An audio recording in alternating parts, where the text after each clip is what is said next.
We are now live. Hi, everyone. Good evening. If you're here joining us tonight, I see 16 people on the Zoom meeting. That's probably a lot of staff and us, but this is a public meeting and I'm calling the meeting to order at 5:35. Boom. And let's please stand and say the Pledge of Allegiance together.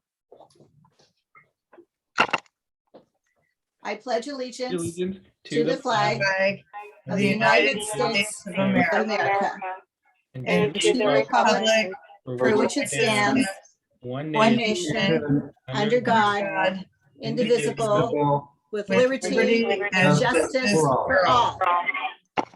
All right.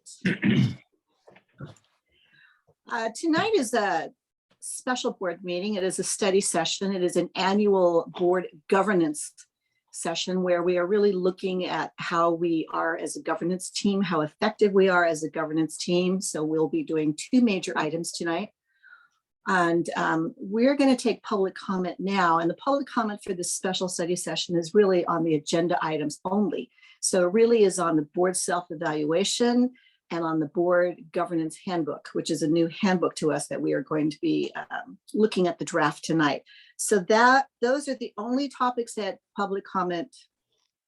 we will take public comment on it tonight. And if anybody would like to do that, you can raise your hand now and you get 3 minutes. So let's go. Beth, I think Beth will be taking care of us for this. So if any members of the public would like to comment on the agenda items in this special meeting, please raise your hand at this time. This is the time for public comment.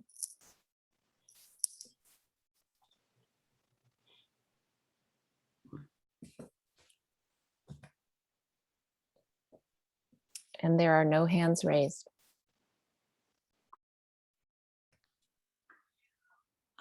We likely will take other public comment if folks are around then after each item, after we've discussed it and people actually come up with a few more questions as they're listening to our discussion about being a governance team. And the reason for that is I think it's important as we are elected officials or appointed officials by the board that we are responsive to folks' questions. So the first discussion item is B1. This is a board self-evaluation. We do that once a year. The board just completed it and we are looking at the results tonight. The questions were very similar to the ones we did last year. And these questions really all come from California School Boards Association and different various instruments that people use, school boards, to evaluate their effectiveness as governance team members. So I'm going to ask our board members to take a look at okay, which one is the results? I see 5 of them here. The Google one, the first one. Okay. So this is a discussion between the board members. Let's just take it one at a time. Preparation, and the question is, did all 7 members, did we all respond? I guess we did, 50%. No, we only have 6 out of 7.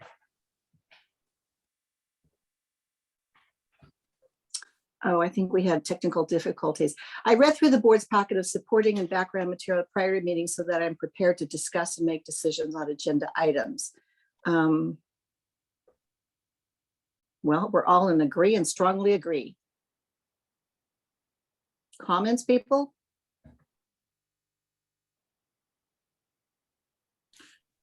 I'm sorry, can I make a comment? Please do.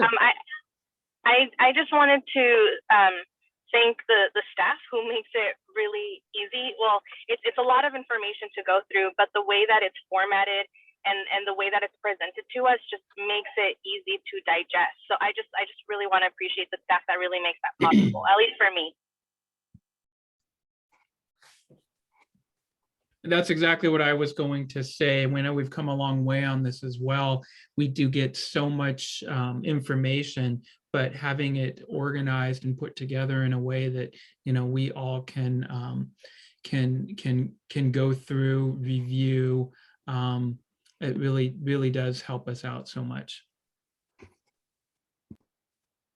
And I would say that we do a good job on some of the larger items that are more dense, of having them appear on the agenda multiple times so that we can really get familiar with the document and spend some time, revisiting as we prepare, because I think the more familiar we get, like our COVID safety plan, for example, it's like a living document, it's changing. And so when we, look it over, we're familiar with it and we can find, what the changes are and get those highlights. And so that helps us be prepared and save time when we're reviewing and preparing. As I go through more governance training, there's kind of a fine line between board meetings being a place where we make decisions based on the information we gather by reading board packets and talking to our superintendent and listening to comments or the emails from our stakeholders and community members. And the other part being really where the public gets to hear what we are doing and the public gets to read that. But frankly, finally, the board meetings are really for us to make good policy decisions and to gather input, but it really isn't a community meeting in a way. That's why we have forums, public forums for that, or public hearings for that. So that's kind of a thing to understand that I've been really exploring and learning. Director Dina and Director Flores have their hands up. I really like how you are just going to speak up on your own as more of a study session and discussion. It's more comfortable for me if you just pay attention to each other and we just have a discussion without having all that. If that's okay with me, and I would invite you to do that tonight.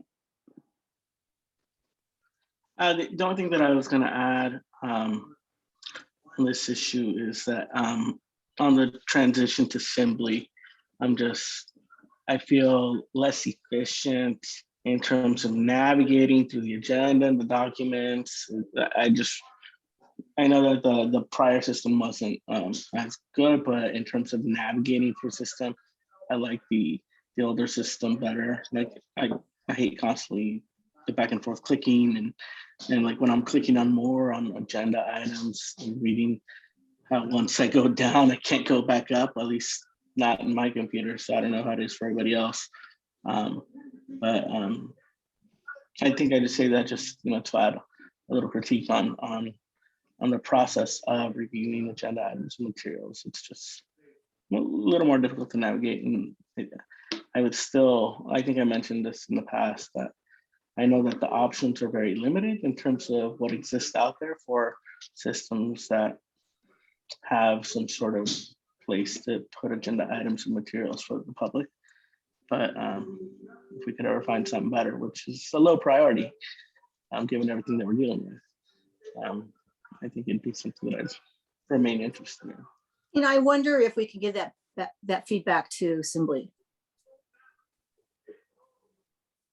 Okay, Anna shaking her head, yes. Go ahead, Ever. Yeah, so a couple of things. One, in response to what you said, Lori, I think it's important for the public to know that our board meetings are a place where we discuss items, because we don't get to discuss these items ahead of time, because that would be a violation of the Brown Act.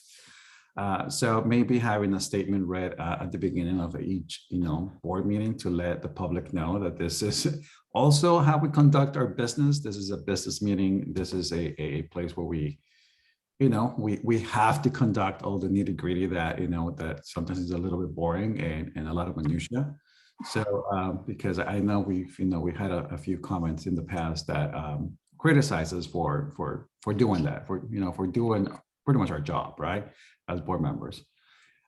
One, and then two, I was going to say that yes, thank you to the staff that they do write presentations that are pretty well detailed. I had this conversation with our superintendent, saying that I would rather have more information ahead of time, in the board packet. So, so I have the ability to ask those questions, ahead of time to the staff, so they're ready. Sometimes we have just a summary, and then we have presentations that are not part of the agenda item, right? And then that's when I take copious notes and ask questions about what's being presented. And I know for in the last couple of board meetings, the agendas have had very detailed sort of attachments with it. The other thing that I also noticed is that, and I just want to say thank you to the staff. I did notice this last time, but I didn't want to mention it back then, is that whenever you put a new slide, now I saw last time that you wrote down a new slide, right? That wasn't included in the original presentation. So, I did take note of that, and I'm very appreciative, because sometimes I was like, oh my God, how did I miss that, right? Going back in my notes and making sure that that I'm ready for, for the information that is being given to us. So thank you for that. And then, yes, and the more detail you can include, the better. I usually take the entire weekend to go through this, and I know it's laborious, but it's part of our job. And yes, and one of the things that, and Anna and I have talked about is like no surprises, right? So I like to have that ahead of time, so I can sit down with her and ask her all my detailed questions. And I also appreciate the fact that in the presentations that staff have done, they incorporate answers to the questions that I had previously asked. So, I do take note of that, and thank you to all the staff. And thank you, Anna, for your leadership on that. Okay. Moving on. Question 2. Oh, comments. Let's read them. Any presentation given in open, here's the question. Okay. Any presentation given in open session should be included in the board packet so that trustees can be well informed and formulate relevant, well-reasoned questions, if any.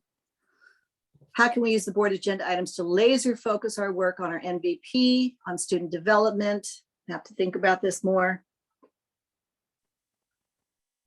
I appreciate the information provided in the board packets. There have been times that information isn't shared until the day of a board meeting, which makes it difficult to prepare for the item, but overall I feel prepared for the information provided.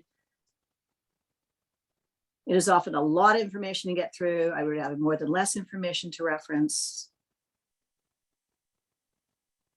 We understand it's living documents. If you can highlight the changes, that'd be helpful. Okay. Question 2. Some trustee preparation. I asked sufficient questions of the superintendent, staff, and other stakeholders to prepare me to understand staff presentations at the board meetings. I take the time to learn about important issues facing schools to increase my contextual knowledge. And we have 50% agree, 33.3 strongly agree, and 16.7 neither agree or disagree.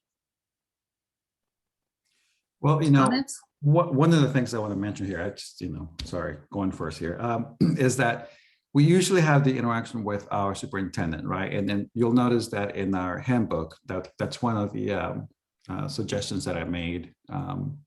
Lori, I don't know if all of you read it, but that was one of the suggestions I made, that we should have access to more staff, right? And I know it's difficult, right, to have that, and especially since a lot of us are working professionals, and then I only have like a pre-meeting with a superintendent, like a couple days or a day before the actual board meeting. But I haven't had a chance to have specific staff. The only other person I think I've been able to ask specific questions has been Rick, because I ask a lot of budget questions. So I don't know, maybe if I let Anna know ahead of time that I would like to see maybe Dr. Armstrong, Mr. McShepard in our meetings, so I can have those questions prepared. I mean, that burden falls on me, right, on us, to make sure that we let the superintendent know, because it's it's important to have the staff that is actually preparing the board agenda answer those questions, right? But once again, I have to say that Anna has been very good at relaying that information to the staff, and those questions have been answered during open session. So thank you. So as a governance student, I would say that I think we always take it through the superintendent, which I think all of us have. And I think often the superintendent is offered, okay, so you can go talk to so-and-so or talk to so-and-so, but always through the superintendent. Right. Anna, do you have a comment about that? Thank you for the conversation. Certainly, I certainly appreciate the ability to be a sort of main connection to other work as we look at the 3,000 foot level or what's happening on the ground. Certainly, if there's an interest to hear from other members of cabinet or other staff, I'm happy to organize that opportunity. It's important for me to stay in the know so that there's consistency in messaging, as certain information that's shared with one board member also then needs to be relayed with others, and I am the conduit of that information. Yeah, I wanted to kind of offer a perspective. I work at a nonprofit. I have an executive director, which is, kind of organizationally equivalent to a superintendent. And then we have our board. And if our directors ever wanted to speak to me about something programmatic, they would go through my executive director first to see if there are questions that she could answer. And if they wanted to really dive into the weeds for some reason, then they could reach me. But just process wise, I think it makes sense to go through the superintendent before reaching out to staff. I think that's just, I think that makes for good governance.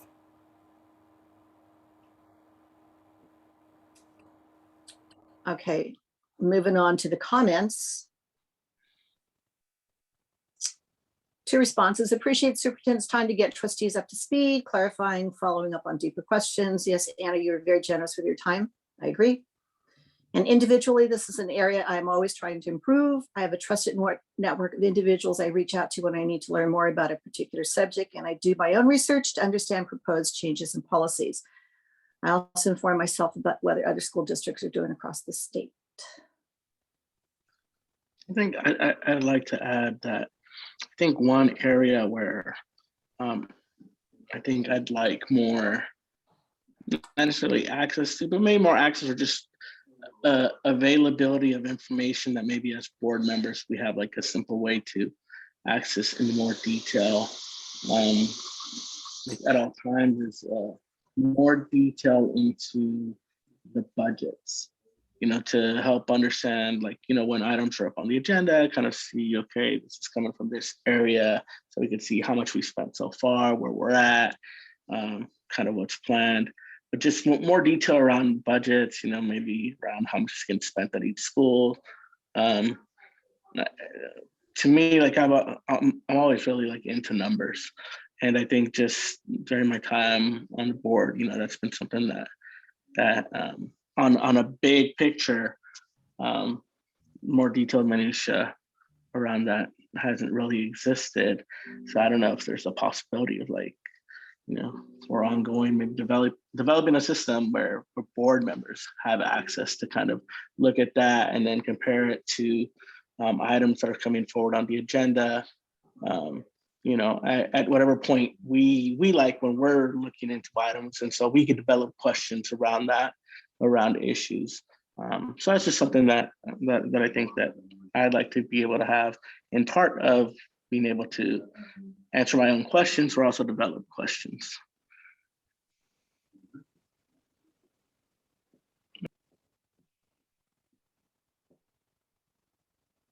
Any discussion around that or feedback or? Well, one of the things I believe I asked, I don't know if maybe back in January, was to, in terms of the budget reports, right, was to have multi-year, sort of shows, not projections, right? Because you already do that, Rick. But you know, what was spent, you know, the year before, the year prior to that, what was the budget, you know, expectation for those years, and just to see, you know, and to take it, you know, into context, you know, how our budget has moved, you know, and we do know that budgets are fluid.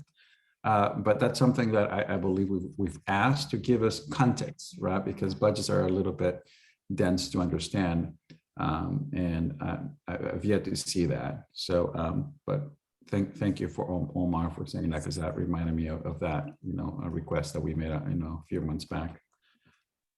Yeah, thank you. Oh, and then I had something else too. Relaying information to other board members. How does that work? I think Lori, you mentioned, or maybe Anna mentioned that. If we have questions and then you relay that sort of information to other board members, is that a violation of the Brand Act? Will that constitute a serial meeting?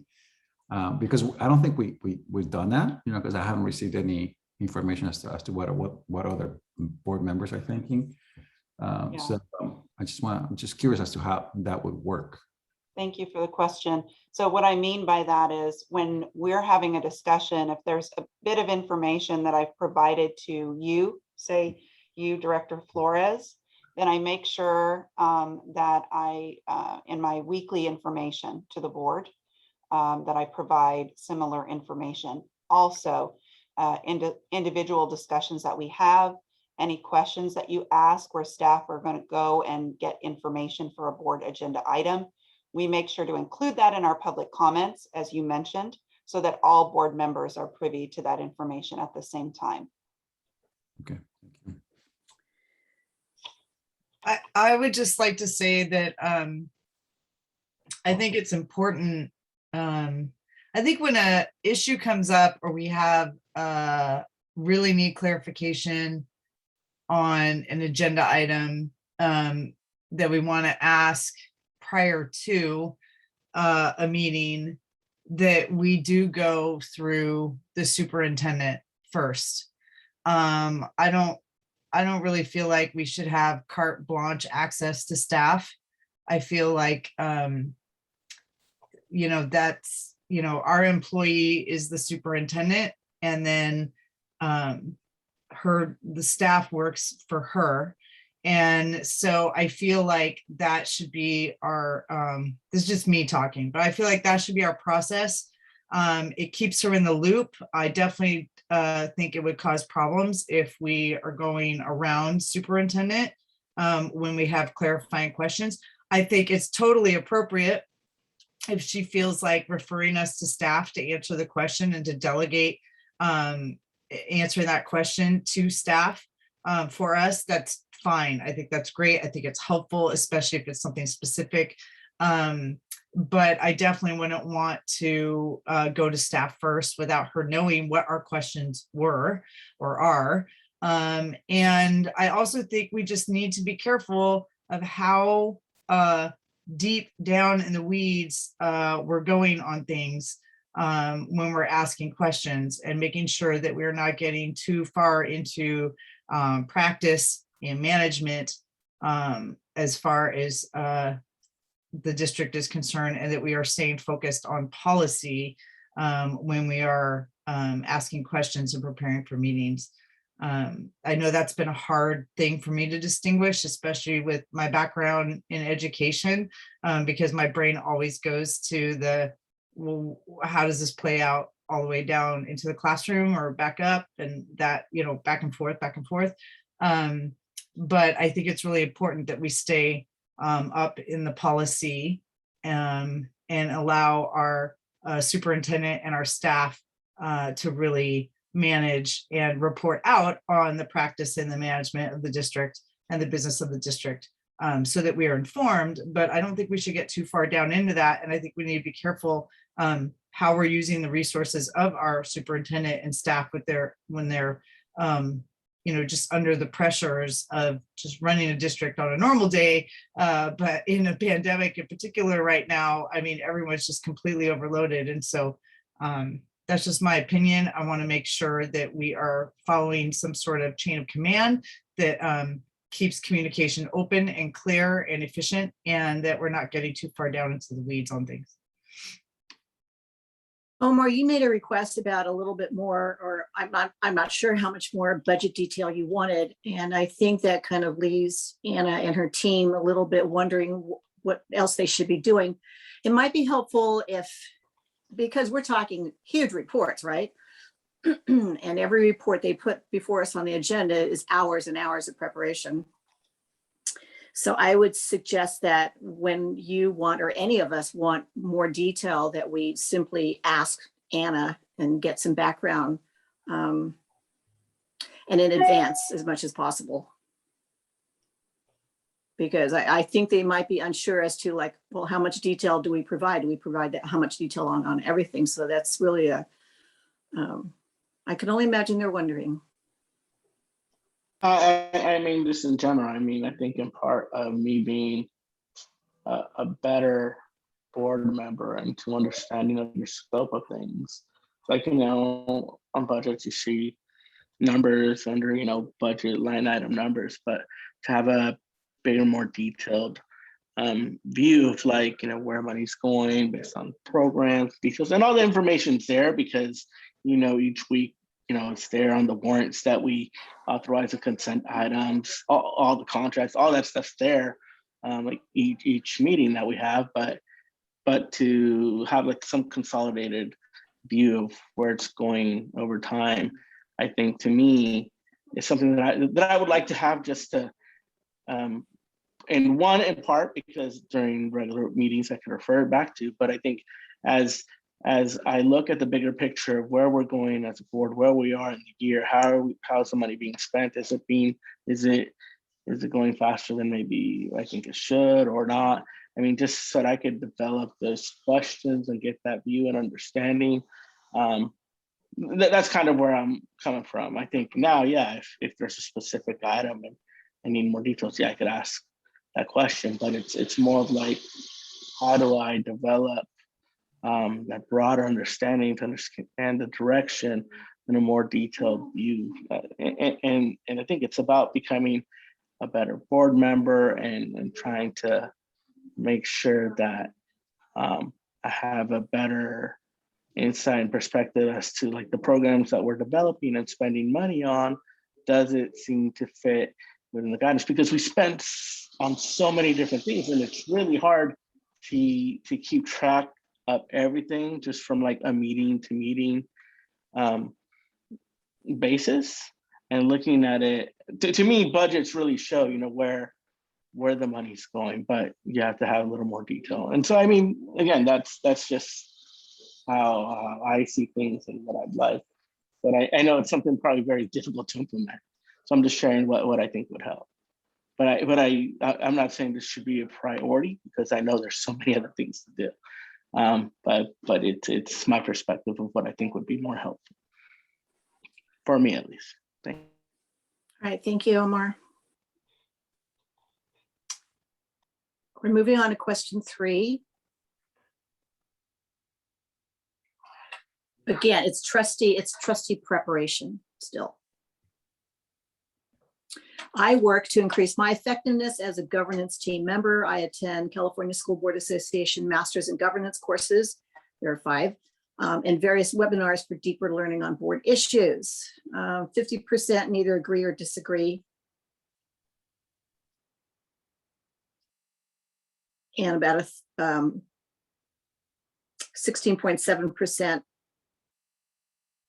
So 1/6 is disagree, 1/6 is strongly agree, and 1/6 is agree. So am I doing this right?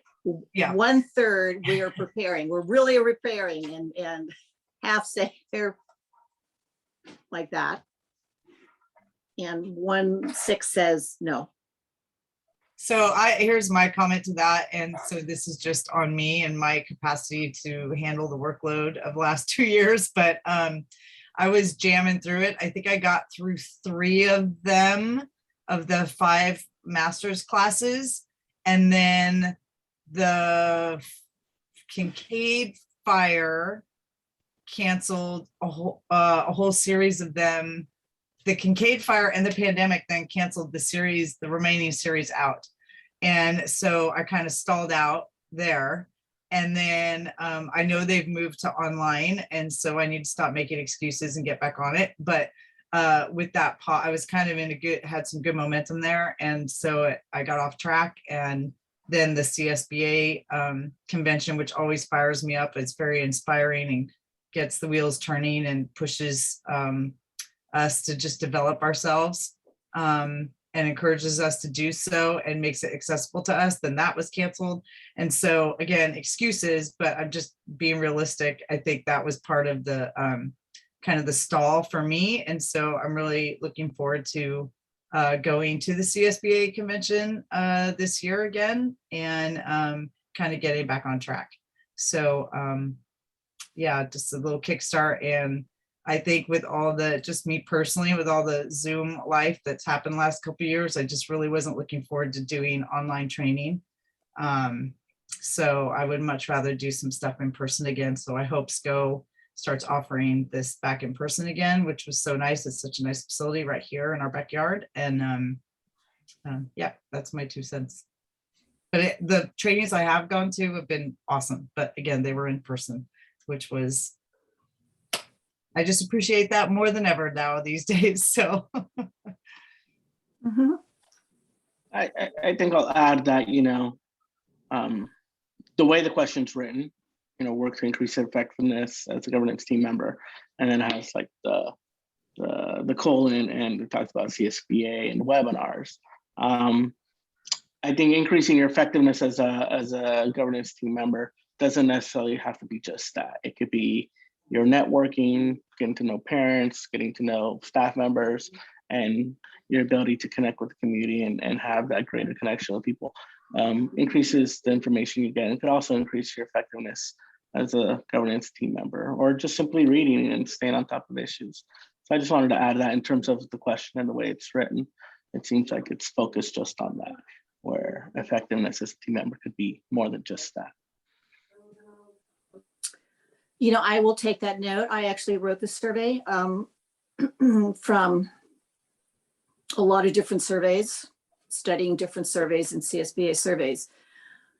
Yes, we absolutely, because my opinion is that we absolutely need to be doing all those things. Absolutely, we should be doing all those things, and they could be also in this thing.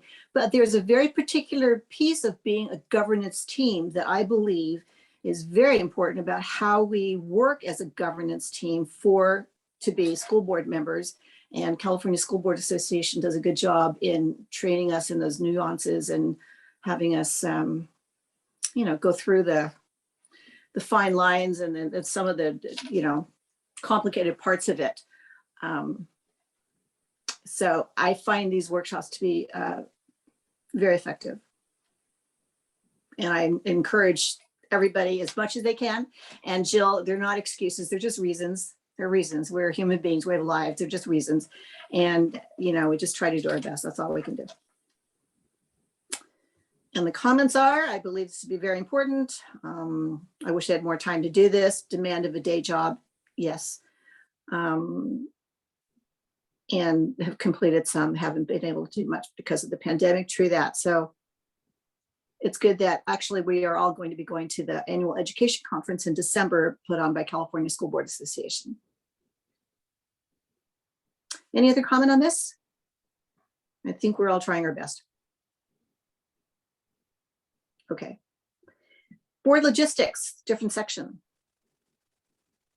Number 4, the board avoids extensive inquiry or debate on non-critical operation or administrative details that should be left to the discretion of the administration and staff. 50% agree. So 3 people. Well, we have 7, right? 1 person didn't complete it. So 3 people believe that we avoid extensive inquiry. 33.3, a third disagree that we get into too much inquiry or debate, non-critical, blah, blah. And one is neither disagree or agree. So just feedback, this is all feedback to us.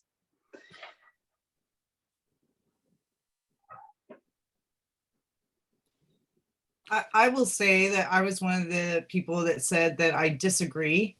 I think we do that. And I understand that that is subjective on what one person might consider non-critical operational or administrative detail. Someone else might consider a critical operational or administrative detail. So I understand there's some difference in opinion there. And that's a great thing about having a board, because different people have concerns and passions in different areas. And so that leads to balance. However, I do feel like we err on the side of having too much extensive inquiry and debate on what I believe to be some non-critical operational or administrative details. Just the length of the meetings alone, I think, are proof of that. But again, this is my opinion, so I'm just speaking out and explaining my green area on the graph there.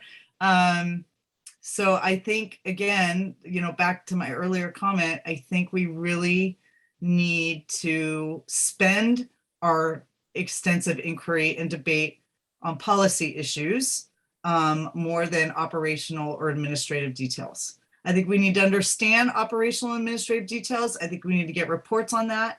And I understand we've been in a critical time where there's no real manual on how to do public education during a global pandemic. However, I think that we fall into this trap sometimes, and I think this is an area we as a board can do a better job on. I agree with Jill. Definitely the length of our meetings is sort of a telltale, and I know it's not just us. If you watch any public meeting, we do fall into a trap of, of digging deeper than what the policy component needs to be. We all have the information in advance and can do our own homework, research, and even if we have questions, bring it back to Anna and staff. But I think this is an area where we can really ratchet things up a little bit more. I think that staff has done a great job in the preparation work for each agenda item, preparing us adequately, more than adequately, on providing us with that information. But this is an issue that other boards, other elected officials face as well. But when we have our meetings, and these are public meetings, this is the face of who we are, the face of what we do. And if we really kind of start getting out in the weeds, the public's lost. They don't know what we're talking about. They only have the information that was attached to the agenda. So, again, this is something that we have to watch. Jill's right about the length of our meetings. I think that's if you really want to cite cause, it's right there. I think, well, for me, I don't know if it's clear or not, but ever since we changed our process, where we added that whole additional, for example, on action items, we have the presentation, we go to public comment, then we go to discussion, and then there's a motion, and then after a motion, you can have discussion. To me, that process added an additional layer of ineffectiveness and extended delay in how effective we are. Because to me, part of parliamentary procedure, and that is about having effective meetings, and in being a board and making decisions. To me, part of that debate should be where there's a motion around an issue, and then we debate that. Like, if we disagree, then I'm trying to convince you all to endorse my position, or we're discussing that. And I think when we go into and this is my opinion, into just general discussion, it gets really scattered and less focused. And the idea of having a motion and debating an issue, it's about focusing on the debate and the issue. And I think oftentimes we spend a lot of time discussing and eventually getting towards some sort of motion, when from the get-go, somebody probably has a position or a motion that they'd like to make, that could then really focus that discussion more, right? And so I think, to me, since we did that, it's added a layer of ineffectiveness of, I want to say, scattered that could go in very many directions. And I think we could be more effective by returning to that more traditional parliamentary procedure model. That's just my 2 cents. I agree with what, I'm sorry, Stephanie, go ahead. It's okay. You sure? Yeah. All right. I agree with what Omar said. This is how we conduct our businesses, right? This is for good or bad. This is how we have to come up with a yay or nay. So this is the only place that we have to discuss these issues. In terms of going too much into the operational or administrative versus the policy side, I think I think Lori, you've done a good job at making sure that we put a lot of that in the consent items as of late, and I did notice that that has taken a lot of those issues to a place where should be.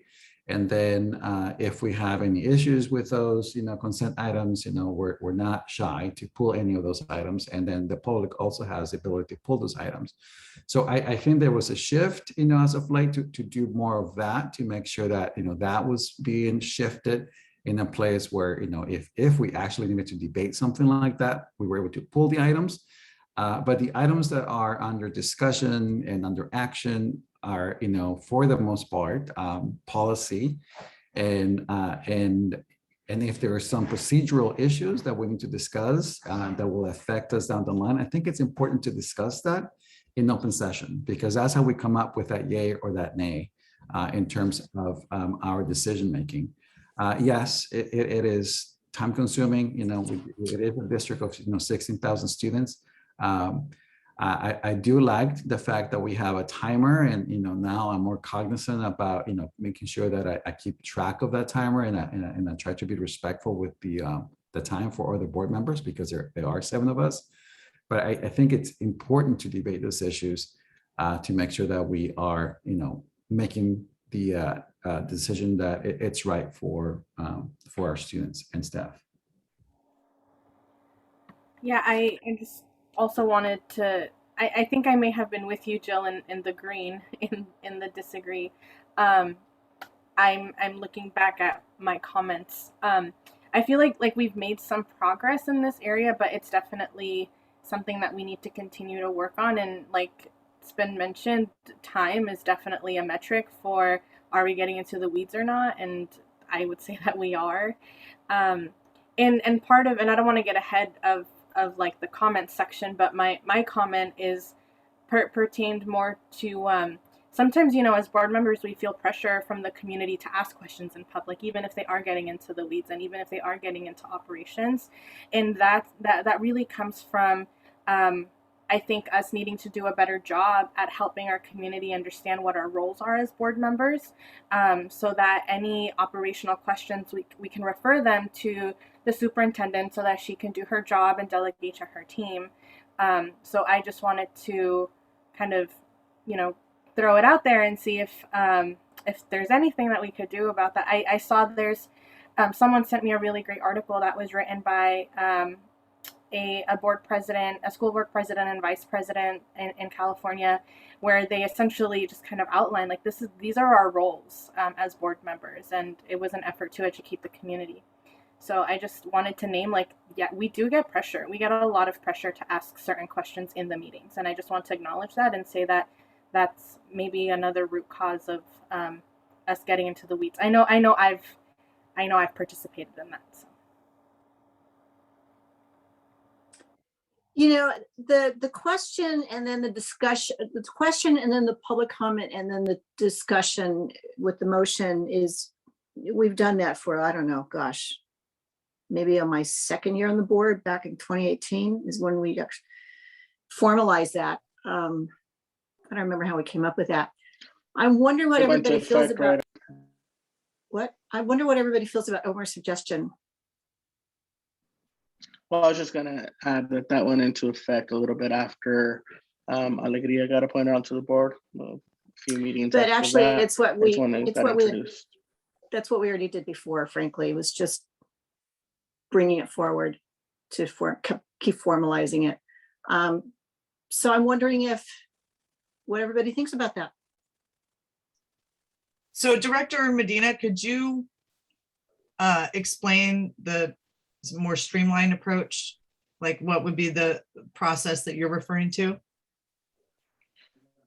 Well, I think in the change, as President Fong just mentioned, what we do now, we did at times before, but the change forced it. It put it into our board bylaws that you have to go into discussion after public comments. We go to the presentation, we go to public comments, then you go to discussion. Then there's a motion, right? So you can't just go from public comments to, I can't just make a motion, right? Because we have to go into discussion, right? So it forced that as part of the process. But we actually do which- sometimes have a motion and then we have discussion too. We've done it both ways. Well, to go back and after a motion is discussion again, right? Generally, you go straight from the motion to the vote most of the times and how we've been doing it. But I think to me, and the more effective part, or especially when there's issues of contention, it's after the motion. You debate the motion. And I feel that when we're not doing that, we're spending a lot of time discussing something prior to a motion. That's when we go on a lot of tangents, right? We're not focusing our discussion on an issue or on a motion or on something specific that we're going to vote on. And that's where I think we're less effective, because we're discussing all over the place, which maybe help guide towards somebody's decision on a motion. But if there's somebody that wants to make a motion, right, and just get the debate on that, right now the process says, no, first we have to have this discussion, then is there a motion? And so I think I'm just saying that this process allows us to go on many more of those tangents that I feel is less effective and causes us to take more time. So that's kind of the criticism that I'm providing, that it's less effective in that sense. So do you want the flexibility for us to make the motion before public comment, or the flexibility to make the motion immediately after public comment and then discuss? Immediately after public comment and then discuss. mean, Like the I said, motion can be made at any time. There's nothing that is preventing any board member from making a motion. It's just that we sort of fallen into a routine that we have discussion. We open it, we bring it back for discussion. That discussion can be an immediate motion, if that's what you're saying. well, no, I disagree, because it was put into our bylaws that So we would have discussion before the motion. That was, I clearly recall it, because I clearly didn't like it, but it's in our bylaw. There's nothing that is made, I mean, okay, the bylaws, I'll have to see that in the bylaws, but as far as procedure goes, we don't even have to have a discussion. I mean, if we're going to follow procedure, we could just go right to a vote. Our discussion could be a motion. Anyway, I hear what you're saying, Omar, and anything that we can do that can streamline us even more, I'm all in favor of that. And I mean, just to add to that, I think that when motions are made, I think always making sure that we call for discussion after the motion instead of just going to directly for the vote. I think it makes sense, because sometimes, like, I think there's that pressure to just right after motion's made, okay, what's the vote? And I think making sure that we call for discussion, make sure there's anything, because I know I feel that pressure. It's like, okay, we had all this discussion, now there's a motion, and it's, well, can I really Okay, I'm discuss the gonna ask- motion? I I'm think gonna ask if I'm you to really do this. passionate about it, I would. I'm going to ask you to do this, and I am all for more streamlining. And let's figure out which board bylaw it is. Let's take a look at it, what it actually says. Let's study that. Let's bring this back to us. This is just discussion. So we can bring this back at another meeting, and we can we can change that. We can change the way we do things. There's nothing is set in stone. You know, we might have to change the board bylaw, or it might already be in the board bylaw, but I can't actually locate which one it is right now. For President Fong, it's Board Bylaw 9323, meeting conduct. Oh, I'm on 9323.2, so that's not the same one. 9323, meeting conduct. Yes. Good job of finding that right away. Okay, here, I'm going to read it to you guys, unless you guys already found it yourselves. Superintendent will introduce the item, provide a report. Presiding officer shall call for questions or clarifications to the superintendent. Public comment shall be heard on the item. Presiding officer may call for the discussion. Once discussion is complete, the presiding officer shall call for a motion. Any board member may make a motion and go in second. So that is the board bylaw. So maybe we should change that, because it does read like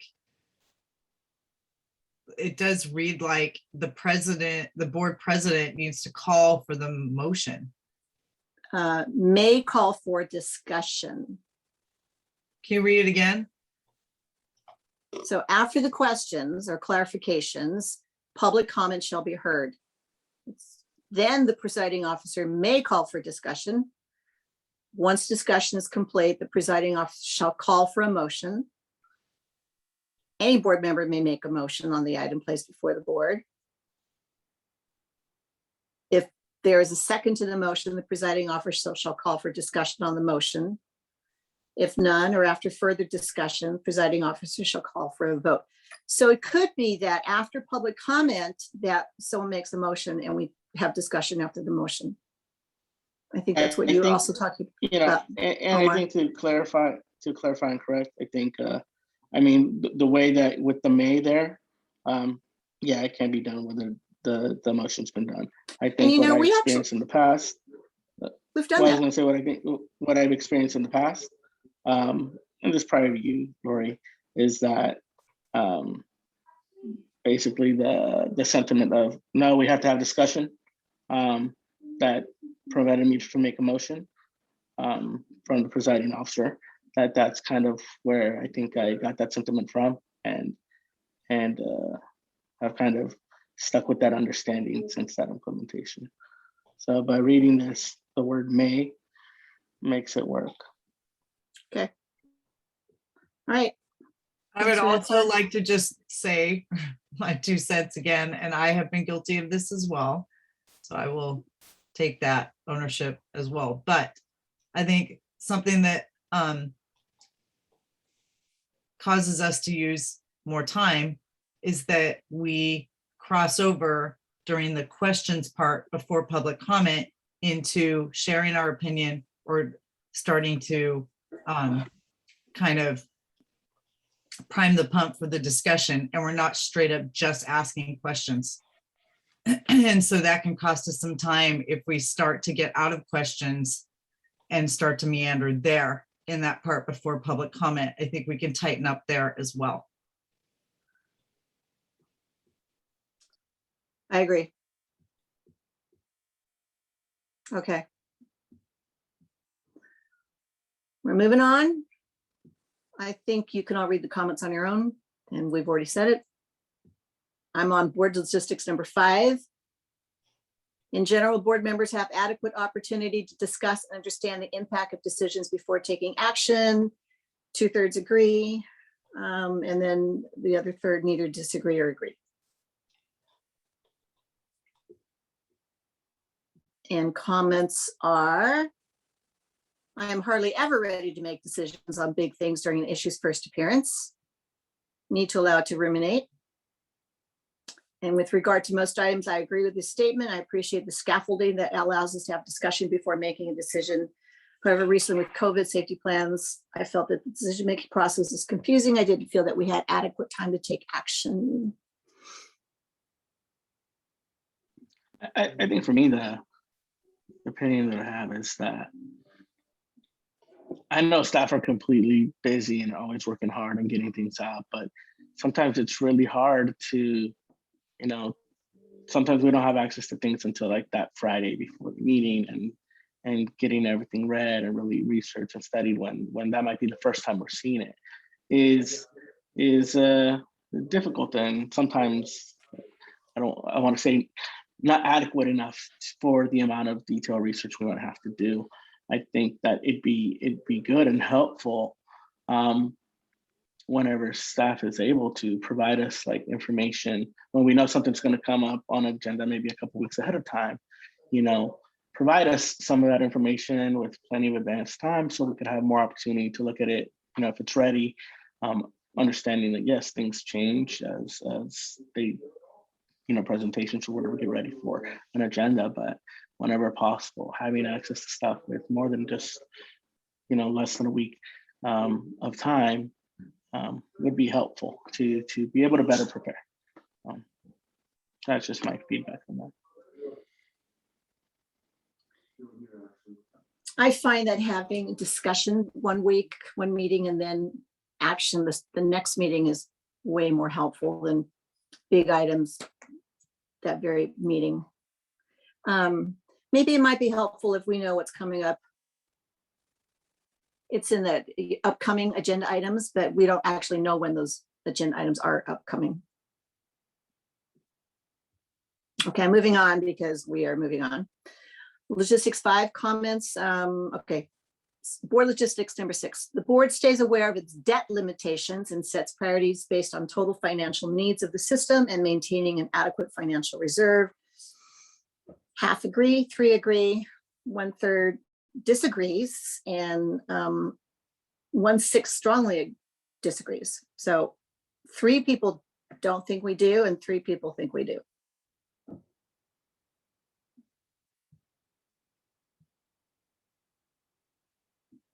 Any follow-up on this, you guys? Here's the written comment. There was 1. This is 3 responses. I only see 1. School board members should be part of an ad hoc budget committee on a rotating basis. I think we can do better, but appreciate the full transparency explanation for fiscal to the extent possible. Well, that's probably 2 different responses.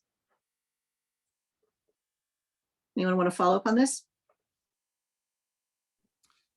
Yeah, I mean, I'm the one who wrote about the ad hoc committee. I know we discussed that in the past, that it would be better not to be involved in that, but budgets are so complicated that hearing it only once during a open session, it's pretty limiting, I think.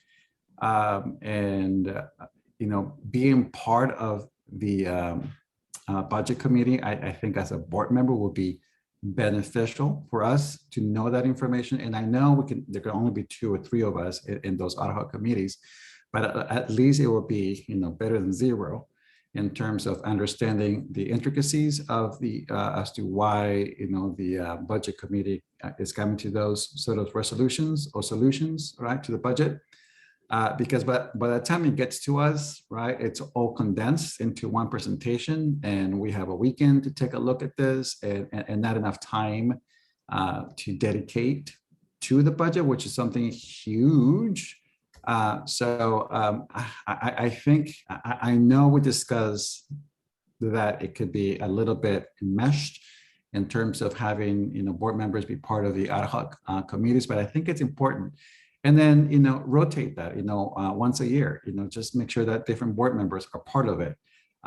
Yes, it is very specialized knowledge that you'll, be able to gather and bring to the board meetings, but I think it's important knowledge that 2 or 3 of us should know ahead of time. instead of just waiting for the report, because and Rick knows this. I mean, when Kira Moore was here, I would call her first, right, and said, can I call Rick, because I have no idea what this means, right? And then, I interrupted him on a Sunday when he's, with his kids, and I don't think, that's a good way of governing, right? So that's my 2 cents in terms of budgeting. I think the other thing that I think I'd like to add is that I feel like oftentimes we're like seeing, where we might have to make cuts or things like that as, we reach our budget limitations. But I think it also would be important to have a better grasp of the needs that we're not meeting, the needs, whether it be fixing buildings or more teachers or things like that, that we have a need for and don't have the money for. Not only for us to understand, but as part of building this reality for our community to see, this is what we got, this is what we need, and this is the gap. And I think understanding the financial needs of the system, I don't want to say like a wish list of things, but having part of that picture is also important, which I think we're always focused on doing what we can with what we have and seeing what we cut, that we don't always have that full picture. Like I don't feel like I have a full grasp of what's needed in every school. What are all the, the increased staffing needs that we have, in terms of providing staff better pay or whatever, to meet the local, area needs, things like that. I think it would also be to have on a bigger picture, especially as maybe if we work to advocate more for more funding, as I think part of our MVP, which is one of our priorities. I think it'd be good to have a better understanding of that. Ever, I'm wondering if the ad hoc committee, one of the things about the SRO ad hoc committee is that the rest of the board felt that they really were out of the loop. And we really heard that 3 people kind of heard it all and 4 people didn't. And so I'm wondering if that would be the same thing if, let's say that you and somebody else were on the budget committee. I wouldn't know all that. You would know it. So I'm wondering if we maybe, when things get more critical for the budget, or how we look at the budget for the LCAP and how we're meeting our priorities and where we're spending our money, because our money is our values, maybe we have a budget study session. But remember, the budget is every year, right? So this is an ongoing something that we as fiduciary, overlookers of the budget need to be aware of, right? So the SRO was, something that happened in a particular time, in a particular time, right? So, but the idea of rotating this is that we'll all go through this, because I don't know if I'm putting words in your mouth, Rick, but the budget is pretty cyclical, right? It's pretty much the same thing. But it's very dense, right? And sometimes we have more money, sometimes we have less money, sometimes we have to make those hard decisions, but it's pretty cyclical. And I think it's important for us to be part of that discussion, right? And then it will stop me from asking all those questions during open session, because I would have all those answers already, right? For that year, for that time that I was able to be part of it. And I think it's important for all of us to have that background, to make sure that we're making sound and fiscally responsible decisions when the budget is coming on, on open session. So, and like I said, it's something that we have to do every year. So it's not something that it will be, here and there. Maybe ad hoc is not the right word. Maybe, being part of the budget committee would be a best sort of descriptor. I think I don't know if Anna can answer this, but I think you're talking about a standing committee ever. And I'm wondering if, I believe on a standing committee, I think there would be like minutes and maybe documents and materials that that would be a part of that. And I think that would be open to the public as a standing committee, right? And if so, then like other board members would have access to that information, just like the members of that committee, I imagine. Is that correct, Donna? So we do have a budget advisory committee. There are minutes that are taken. And if Rick would like to speak to that as he chairs the meeting around the availability of that information to the public.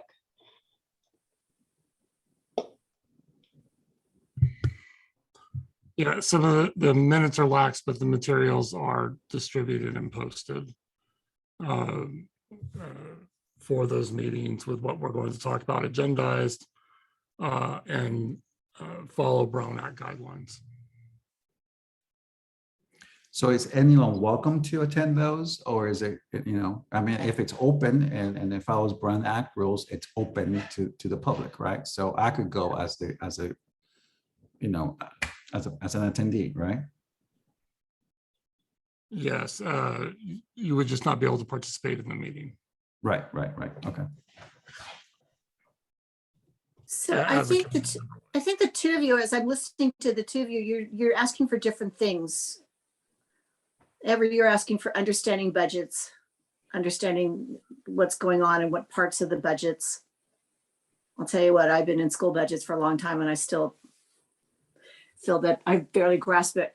And Omar, you're speaking about more specific things like school staffing and how our numbers are, how we're spending money in terms of like what we need. I think something like that. Yeah, I'm just thinking like big picture, like I'm thinking there's a problem with education, right? Is there's not enough money to do the job. And I'm thinking, what is the amount of money that we need? And in terms of like assessing the problem that we have or what we would like to do to meet the needs of our students, right? And just having that big picture. How big is the problem locally? I think for us, to know is also important, just in terms of like big picture, like what if we decide to ask for more from our community or advocate for more legislatively? Okay, what are we asking for? How much do we need? That type of stuff, that type of information. I think it'd be nice to have. Okay, so I know that Anna's listening to all this. Yes, and Rick, do you have anything else?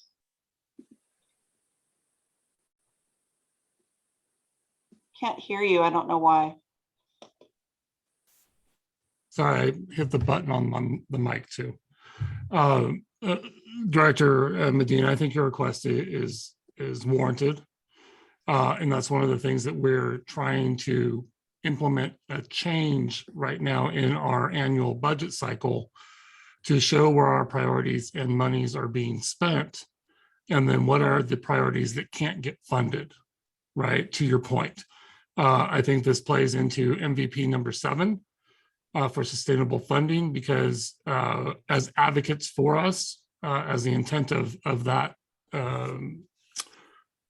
priority 7 was to advocate for funding and showing what we can't do because we don't have enough money. So that is something that not only Joel and I are working on the implementation of that, but working with our other departments and school sites to identify those so that we can compile and put those into budget reports so that we know that, yeah, we would have loved to have done these 4 things, but we had to get to these 7 other ones, right? Or 6 other ones if we're looking at 10 items because of available funding. So I wanted to share that is work that's currently in process. And I don't know if this is completely like off base, but like what I imagine Maslow's hierarchy of needs and like the educational version, like these are things we have to have, the different levels of that. It's just a vision that I get. I'm moving on to number 7. We were halfway through, folks. Trustees model mutual respect, effective interpersonal communication, professional behavior. And 5 out of 6 say yes, we do. and one says no.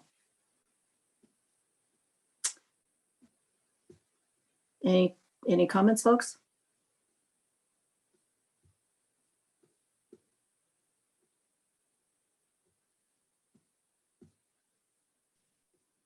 I feel like I definitely feel like even when things are heated and there's tension and there's lively debate and strong and intense public comment that we're listening to and interpreting and considering, I feel like that there is mutual respect among board members, and I feel like we speak in a way that is respectful to each other. I've definitely had meetings where I come out frustrated with a decision or a vote, or lose sleep over something because I'm still marinating on it, or maybe we've discussed it and it's not an action item yet, and I know it's going to be a really hard decision, but I don't come out of meetings feeling disrespected by staff or superintendent or fellow board members. I feel like there is mutual respect and professional behavior. May I speak to this, Board President Fong? Yes. I just want to recognize, having worked with several boards prior to being here in Santa Rosa, how fortunate I feel to be with a board who does demonstrate what was just mentioned. So I want to thank you for that, and for the way that you govern yourselves as a team with me. I want to echo what Jill said also about, I feel that everybody listens to everybody and we respect each other. We may not always agree, which we don't, and that's what the board does, but definitely mutual respect. And I absolutely respect every single one of you. That I really like this board because everyone comes with a lens and a perspective and an expertise, and 7 different people coming together. It makes it richer for our school district with these different lenses coming in. Everybody brings that perspective and lens, and it's valuable for us. Okay, number 8. Board as a governance team is the section. At board meetings, there is at least as much dialogue among members of the board as there is with members and staff. And I don't know if anybody would actually, if we would actually understand this. There's a value inherent in this, obviously. Everything's pretty positive, looks like. Oh, one disagreed, one person disagreed. And neither agree or disagree. Mostly half of it neither disagree or disagree, and the third, so 2 people said agree. And I actually put this in. I liked it. It was somebody's model, CSBA's model, because we're doing policy together. We need to work together to figure out what's good, bad, and then listening to each of you. We all get more. Most of the time I come in not sometimes knowing what I'm going to vote, but in listening to my fellow board members, that helps my thinking. And I want to hear more. I want to hear more about why Ever's thinking the way he's thinking, to help me with my thinking. And I hope it never comes across as a challenge, but it's really also to just help my thinking. So I think the give and take between us is important. I think it's the way it's worded, right? Because I do listen to what you have to say and what other people have to say. And sometimes, I've changed my mind based on what other people have said. And then we direct our questions to the superintendent or whomever is presenting, the staff person who's presenting. So, but I don't think there is that much communication between us. I don't go ahead and ask Lori, why are you thinking this way? Or Omar, why are you thinking that? I don't think we do that here, right? But I think we do listen to, what each of us are thinking, right? And we take that into account when we make our decisions, because I think we did that, several times since I've been on the board. So I don't know if it's the way this is worded, because I don't think we don't have the mutual communication during the board, right? We don't ask those sort of questions to each other, because because we're all entitled to our opinion. We have 7 different, people here, and sometimes, I'm not sure about a decision, and I'm swayed one way versus another based on what, Jill had said, or what, Stephanie mentioned. So anyway, I think this is a interesting question to ask, just because of the dynamics of our board. I totally hear you, Ever, and I feel like I find myself doing that. Like definitely taking in, and I take time to process things. I don't just like, if I hear something, I'm not super quick to respond all the time. You've probably noticed that I'm sometimes like the last person to speak. It just takes me a really long time to process things sometimes, especially if it's really late. But so I hear you, and I totally resonated with that. And what I wanted to add is something, or I kind of wanted to go back to Jill's comment earlier about how sometimes when we're asking questions, we go into discussion. And so I find myself trying to adhere to our structure. And then by the time we get to actual discussion time, given our sequence, I find myself having to like really limit myself because it's late and because we're taking so much time and because so much discussion has already happened. So it's definitely like a balance of like, when do I actually speak and say I tag on to that or add something new? I find myself just kind of speaking when I have something new to offer, because generally I tend to agree with 1 or 2 people on a certain issue. So I really resonate with what you said, Director Flores. That isn't the model that we usually use. We usually kind of take our turn and go around and say, this is what I'm thinking, and this is why, and these are the questions that I have, or these are the concerns I have. I will say, though, I would like to encourage us to do a little more actual dialogue amongst ourselves, and maybe a little less bouncing back and forth between just us as individual board members and staff, and have a little more dialogue going on between the actual board members on an issue. Because I feel like the times that we have done that have been some of the most enlightening meetings for me, especially on tough issues. And those are often the moments when like I'll change my mind on something because of a discussion going on back and forth between a couple of board members. And so I find that very helpful for me and for my thinking. And so I would just encourage all of us to do that. But you're right, that's not really the model that's not really our style right now that we usually do. So yeah, I agree with what you're saying there. But the few times we have done it, it's been really helpful. I think those are some of the most powerful meetings we've had, or most effective meetings we've had. And I feel like we're really in it, governing when that is happening.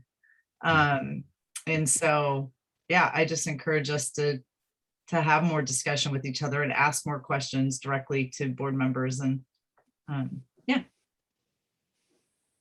I think my only thought that comes up like in that process is that sometimes, well, when I'm really passionate about something or I'm really engaged, I'm constantly thinking and reacting to what other people are saying. And sometimes I feel, and I know it's really like out of respect for everybody, but that I feel like, oh, I shouldn't talk because, well, we gotta let everybody else talk first and or give everybody an opportunity to talk, which I completely get and understand. But I think sometimes for me, and the way that I am, and the way that I react in terms of questioning or asking stuff of other board members or what somebody has mentioned, I feel like it stifles that type of dialogue and interaction and the back and forth for me. I also feel like Zoom stifles it, unfortunately. I feel like if we're in a room together in person, that like discussion You dynamic. could tell it to me to my face. Is that? Yeah, no, it's just a little more natural if I'm sitting next to somebody to like talk back and forth. And I feel like we are trying to be respectful and not talk over each other. And in Zoom, it's kind of like you talk. And I think that's part of, there's lots of good things about having meetings on Zoom as far as access goes. and convenience goes, but I think it makes discussion a little more difficult, unfortunately. I agree. Yeah. It's hard to discuss on the dais and it's hard to discuss in Zoom. And one of the things that I really hated about boards is that everybody makes a proclamation and then we vote when issues are so complex that we really, I mean, I love the consensus method and, you know, we don't use that. We vote. That's what boards do. And so I am personally going to be seeking out people's opinions more and asking you because I learn from you and I want to hear more to help me understand. And so, you know, we all have our different styles. So you'll be hearing from me. Just help me understand. Why do you think that way? And it's never a challenge. It's kind of like listening to understand. And I think it's important to keep in mind something that Director may did not mention is that when we're passionate about something, right? So, and let's say we state our stance, and let's say another board member had, you know, doesn't agree. So the way we've done it before, right? So that other board member would just mention, you know, their stance, which is fine. But when you're challenging somebody else's stance, you know, I just want to be mindful of that because then, you know, we're all different human beings, right? And the idea to, like, you know, to challenge that person's stance or idea, it's just it could be. It could lead to, like, you know, conflict, right? And the way we're doing it right now, even though I disagree with Jill, right? This is my space, and then Jill has her space, right? So that has been, this mode has been, you know, in my opinion, a way to discuss items that, you know, sometimes might be very close and dear to us, and not take it personally when someone else disagrees. So, yeah.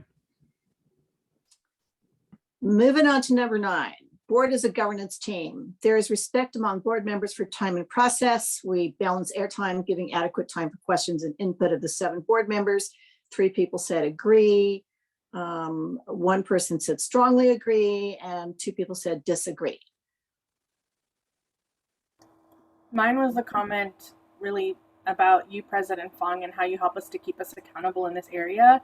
And I know we can do better as a team, but I just want to say, like, thank you for reminding us, like, hey, we need to make sure that everyone has a turn to speak. I've really appreciated that. So yeah, I agree that this could be an area that we improve on, but we've come a long way, in large part thanks to your leadership on this issue, or on this topic, not issue. You know, and even when we, you know, in the giving the adequate time, even when we're pressed for time, and oftentimes, Laura, you as chair have reminded us, you've done it in a very respectful way, and it's something that we're aware of too. We know that we're really pressed for time, but I think that, you know, regardless of those rare instances where that's the case, where we've beaten something to death already, I think that we've done a really good job of having and allowing ourselves adequate time for questions. You know, there are 7 of us and we all take turns being passionate about something. So we want to, Right. yeah.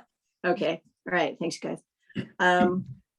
I'll just add that I feel like we've gotten a lot better at our meetings not going super late. And so I'm thankful for that, even though I'm always willing to stay as long as it takes, but thankful for them not going as late as they were going for a bit. Okay. Yeah, and I feel like the move to put more, like, again, Director Flores said this earlier, to make a move to put more on consent has been helpful and helped us stay on task. But I'm probably one of the ones that said disagree, just because I'm like the time police, and I think I'm always pushing for us to be more efficient. And because I know we tackle some real hefty stuff in closed session, and we always manage to get it done. And it's rare when we have to roll something over in closed session because we have a hard deadline. We know when it is, and we have to move on to open session, and somehow we manage to get it done. And when we don't have a hard deadline, and I know sometimes things have to go long, like, I get it, but I feel like I can't remember I mean, I can count on one hand since I've been on this board, how many times we haven't had to extend the meeting past 10. And I feel like 6 to 10, I feel like 4 hours, we should be able to get that done. Again, I know we've been governing during a time that no one in public education has ever had to govern. And so I say that with all due respect and understand some nights it's just gonna go to midnight because it is what it is and we gotta get it done. But the fact that we have hard deadlines coming out of closed session, we have more success there staying on target. So I just want to put that out there, like having a harder deadline might help us just kind of continue to police ourselves. I'm not trying to limit people's voices. I'm just trying to get us to be a little bit more efficient and move forward and a little less repetition. And again, I'm guilty of this too. I've done it too, but I'm just trying to get us to be more efficient so that we can get through the business that we need to get through. We can hear from the public, and it's not so unattainable for people to sit there and listen to us for 6-7 hours. And I want to give credit to Anna Trunell and Diane before her for really cutting down the agenda, knowing how much we discuss. So thank you. Stephanie? Yeah, I was just going to say, like, I remember when we changed our, I don't know if we changed our bylaws, or something happened a few years ago, and we made the change. We started saying when we motioned to extend the meeting, it would be until we got through the agenda. And I don't know if that's something that we changed in our bylaws, but I remember prior to that practice, we were saying, no, we're gonna give ourselves a hard stop at 11 or 10:30 or whatever it was. So I really do like I like the observation that we get things done in closed session because it's true. And so I would love to consider the idea of not having a motion until the agenda's finished, rather a hard stop, so that we can get through everything efficiently. I think to clarify that, the issue is that our bylaws say that there can only be one motion to extend the meeting. And so before we were doing like a motion to extend the meeting, and we do another motion to extend the meeting again, and another, which was going against the bylaws. So that's why until the meeting was over, what happened. Thank you. It is not good to really go past 10 o'clock because number one, all of you are everybody's working, staff is working, everybody had a long day plus this 7-8 hour meeting and public can't be there. It's just really not good governance. So let's just keep an eye on that, okay? Number 10, board members are analytical. We examine unintended consequences of important decisions. We brainstorm for creative approaches to important problems, and we request input from staff and stakeholders likely to be affected by decisions. And 2/3 are saying agree, 1 strongly agree, and 1 neither agree or disagree. We can do better, SRO case in point. Admin sites are still a little lost even as they understand the board's decision. Number 11, it's probable that each of the meetings taken as a whole serve as evidence to the community that the district is governed by a committed leadership team working together toward common goals. We believe we're doing a good job. We get feedback all the time about the job we're doing. So that happens all the time in terms of like how we can be better, what we should be doing, and so on.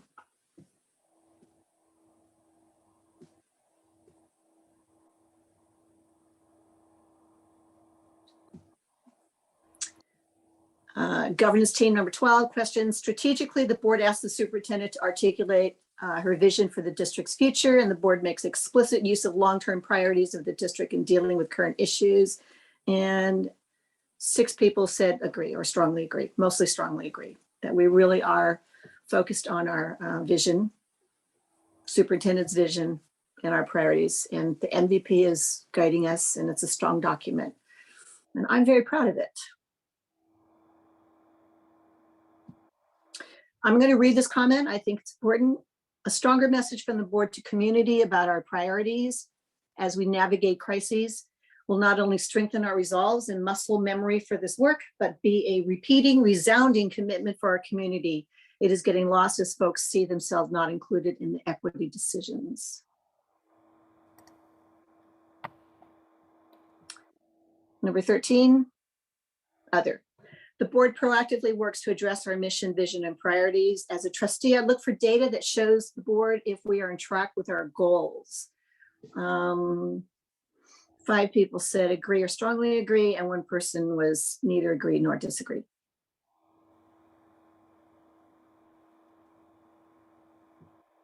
I know we've said it before, but I love having our goals and priorities listed on the agenda items, our mission, vision. I think that's a really nice feature that we have. And I've heard people give us feedback on that as well. It keeps us on track, keeps us on task. And the comments about we should make sure that we do also students with disabilities, I think was the comment. That's it. That's our survey for this year. Any takeaways? I think we're serious about what we're doing and trying to get better. I think the discussion tonight proves that we really care about what we're doing, and we're doing our best in real time, but we're also committed to getting better. Okay. Yeah, I was going to say that, yes, thank you for, for this. Is there a way to, for us as a school board to put a synopsis on this as to what it is that we need to, as a board, we need to improve on based on our responses? I don't think this is the time or place to discuss it, but I think it's important for us to, as a board, to know, okay, this is what we need to work on for future reference. That's just my takeaway on this.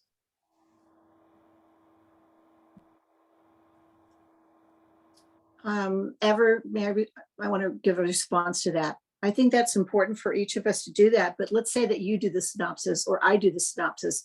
That'll be from your lens or my lens, and it may not speak to you or mine, Yeah, so is there a way to do that? I mean, can we, because I'm more than happy to share my synopsis, but is there a way to share what we took away and submit it to maybe Anna and share it, in a future board meeting as to what we think we need to improve on, generally speaking,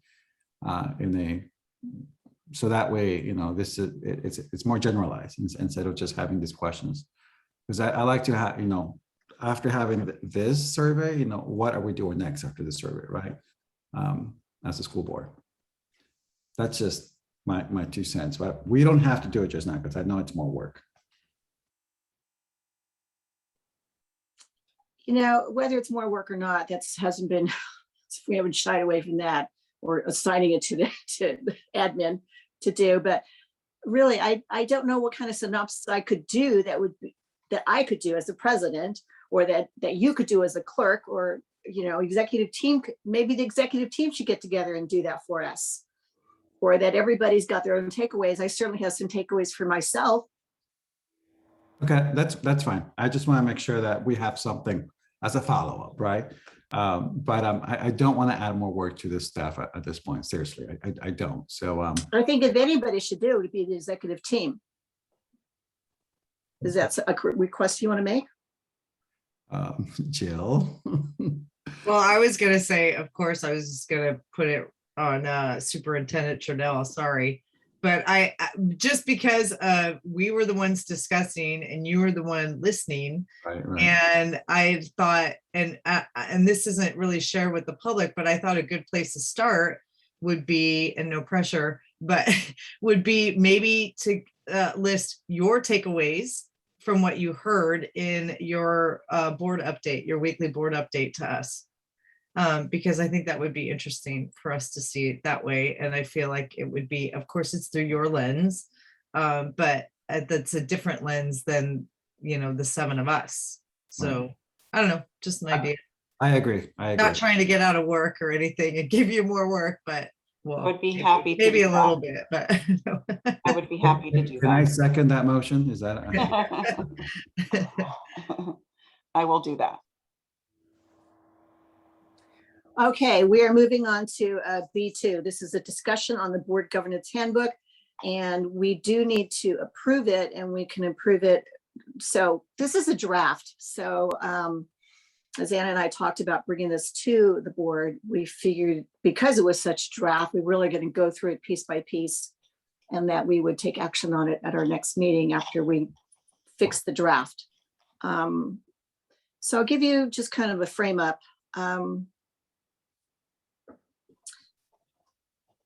We have not had a board governance handbook. We've had different pieces of paper, and we've had board bylaws that you can go find, and there wasn't anything really written down. There's nothing for new board members, except for, you know, you come to a training, or you had a training, or you sat down with the superintendent. It really wasn't very robust, and there's no place that is a repository for how we do things, protocols and norms and things that we have agreed to. So I put together this draft. I shared it with the executive board, and they gave input. And again, this is a draft, and it's meant to be it's in a living document, so it can be changed easily, changed as we need, change as times change. And it's meant to be electronic because it's full of links and bookmarks, and we can update things easily, and you can find things easily. So I took it from, and I couldn't even tell you where I took it from, like four or five different governance handbooks from all across the state. And I can look that up if you really want it, but I can't remember now because I've been working on it for so much. And please believe that is a draft only. Everett was good with it, a draft only, and it was good. You know, I made comments that made sense, and Anna took a look at it too and helped it. Adina did a lot of cleanup on it too, so appreciate it, Adina. Thank you so much. So we're going to go through this, and we'll start at the table of contents.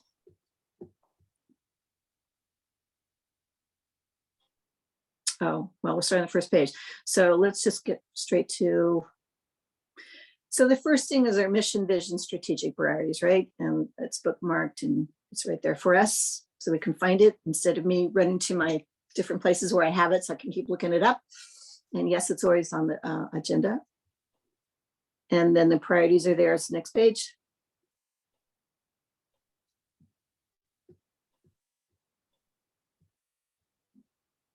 So I'm not sure how much you guys have gone through this and how much time you need to look at it. So I'm just going to share that, being part of the executive committee, it took me pretty much like days to go through this, to carefully read through it and add comments here and there, printed this, and then I gave you suggestions, throughout. I think it was like 2-3 weeks. Because it's pretty detailed, right? So I don't know. I mean, and this was just put on the agenda yesterday, right? I don't know if people have had a chance to actually, read. I mean, it's very, very long, and maybe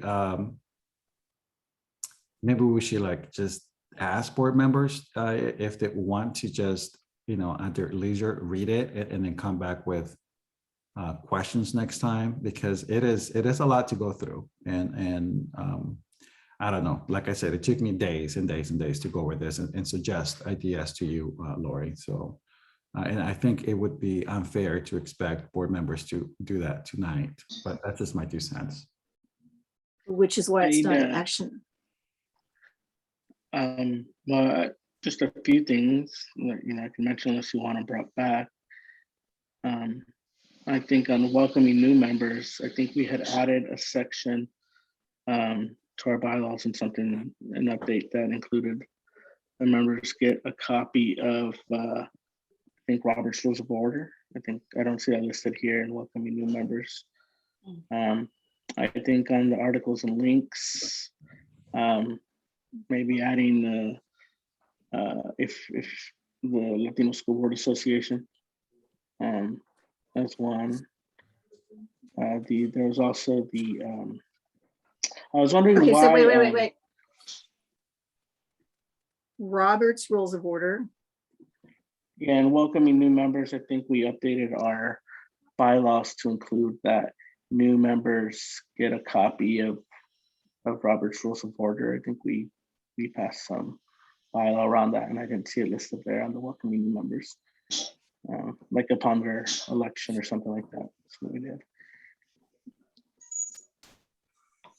Can we go back to the contents? I want to give you a basic overview Okay. so you can just see what's in it.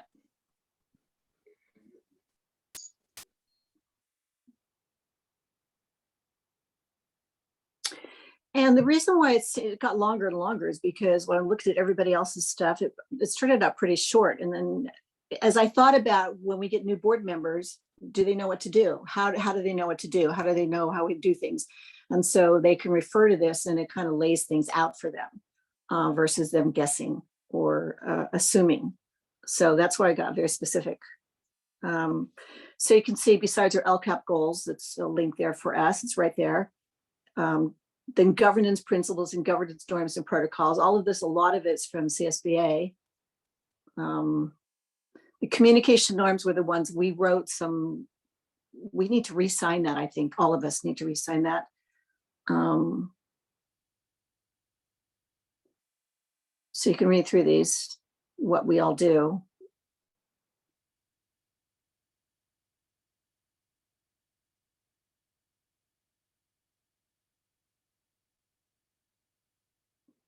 That's pretty much, you can read it for yourself.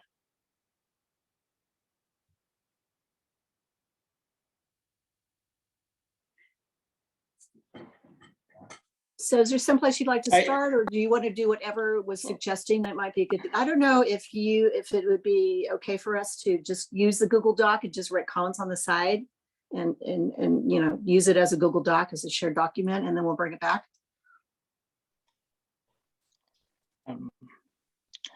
Well, For President Fong. so let's trying to talk. I'm sorry. I will see how we can navigate. It may have to be that each board member has their own copy and makes edits on their own copy, because if the board is making live comments together, that could be a violation of the Brown Act. But I can look into that. Yeah, that makes it difficult, but yes, that is part of what we're supposed to be doing. Mhm. Omar, you were What? going to say something? Yeah, I was gonna say, you know, this is a handbook, so I think I think of it as a very good tool, especially for new board members coming in. I think it's a very good tool to like really learn from.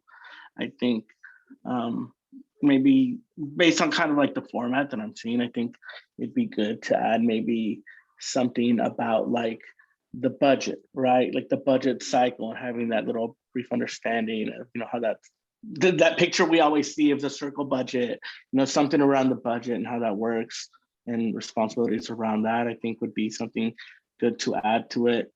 I think, you know,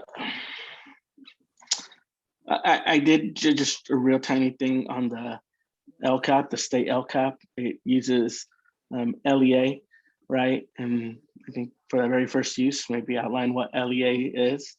And if it's a handbook, I know we add that thing with all the acronyms. Maybe it could be an appendix to this document or something, with the LEAs being an example of why it might be needed, because we use a lot of that. So just, you know, some quick suggestions on that. And I think the other suggestion that I had, because we have a sample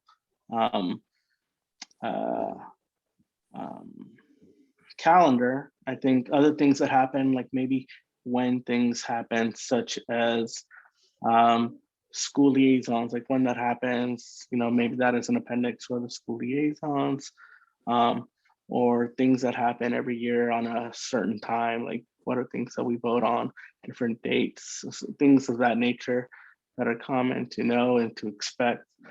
And maybe adding as an appendix some sort of organizational chart that's a part of this handbook for, you know, who's where in terms of admin. And so those are just some ideas and things that could possibly be added. Thank you. I like all those ideas, especially the acronyms, even though it's on the agenda, it should be in this handbook as well. And the org chart for like who's who and admin is excellent suggestion.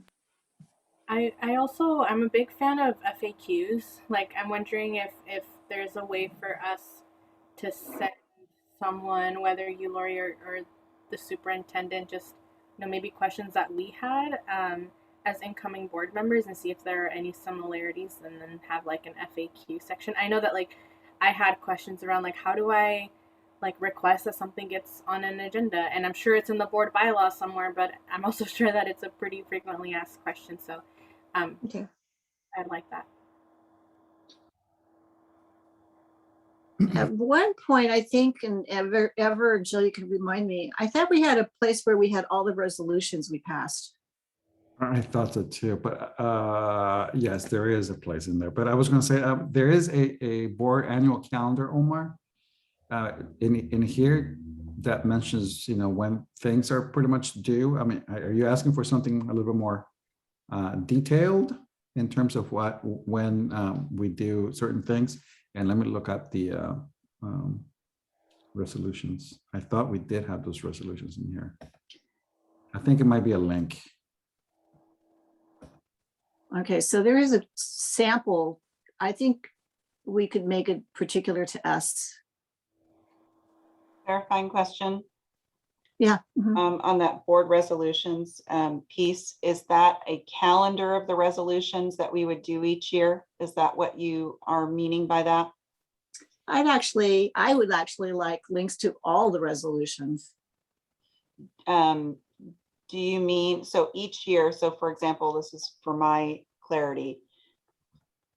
Each year we do a resolution, and say in the month of October, right, we do certain resolutions annually.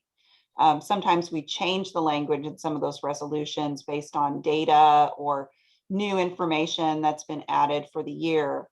Are you saying you would like a link to the board agenda item from previous? Or For are you example, saying you want a link to the actual document itself? For example, let's say that I really wanted to look up what we passed for API Heritage Month, or Anti-Asian Hate Month, or Indigenous Peoples, or whatever the resolution was. How do I find it without like searching through all the agendas, because I don't remember when it was, don't know how to find it. How can we find it? By going to our handbook and just linking it. It could be a link to the agenda, or it could be a link to the actual document. We can put links in with the actual documents, just recognizing that the links are from last year, right? Because Yes, there's some yes. resolutions that haven't happened this year. Yes. I think, if I could add, I think there's two types of resolutions. There's resolutions like, declaring, Indigenous Peoples Day, which we could indicate are recurring annual. But then there's also things like our statement on Black Lives Matter, right? Which are positions and stances of the board, right? So I think a list that indicates those all makes sense, but maybe to better maintain it, I think maybe a page on the district website that is focused just on resolutions. And then the manual could list all the different like recurring ones as well as other ones, but on that website, each year that there's a new resolution, the link to that new resolution gets updated or added, right? Because if you put it in the manual and one year it's one, then it changes the next year. It's constantly changing the manual. So if you develop just that page that's updated, and then it's also available to the public as a resolutions or stance of the board, something along those lines, I think would make sense. I think that was the solution we did come up with, that we just link it to the website, because the resolutions are on our SRCS website. That actually was the solution for that.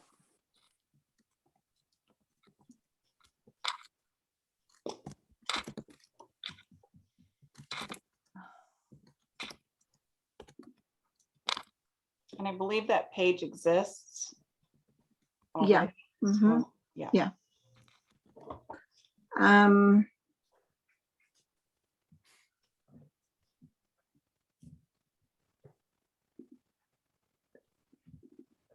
Other questions, folks? You want time to take a look at this, I'm sure. I just, when I looked at it, I saw it as like a reference manual. So it is large. It is a lot to go through and look at, especially as we're pulling it together, which we need to do. But I think if I had been handed something like this right when I got on the board, as things came up for me, I could kind of go to it, look at the table of contents, and see if I could get the question answered myself. So I kind of see it as a large, like, living reference document, which I think is really helpful.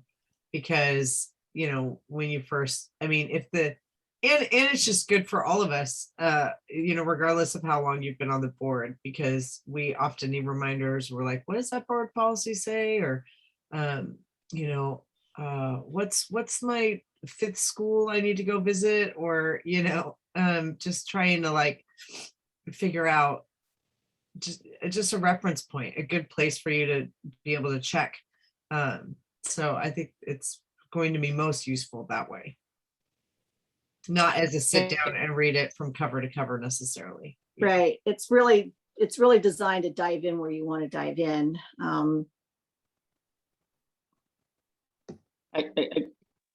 Sorry. I think also in terms of a handbook, adding a section on the different employee groups, the different unions and representation groups, along with links to the current MOUs would be good to have. Something that's, if it's part of the handbook where it's all unified there, I think would be good. So we don't have a central place to search. And, along the line of org charts, maybe a simple of like, break down a very basic facts of each of our schools with maybe like info on who the admins and principals with contact information would be, might also be good as another appendix that. That is actually already available on the Santa Rosa City Schools website, right there, I know. under Okay, schools. in the handbook.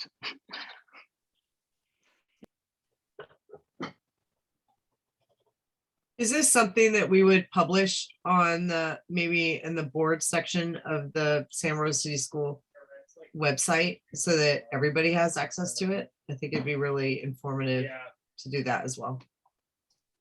Everybody's nodding their head.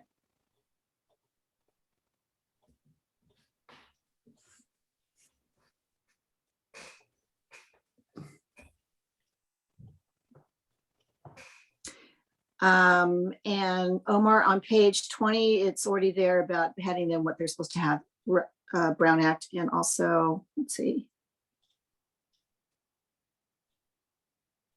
We'll add their Robert's Rules of Order.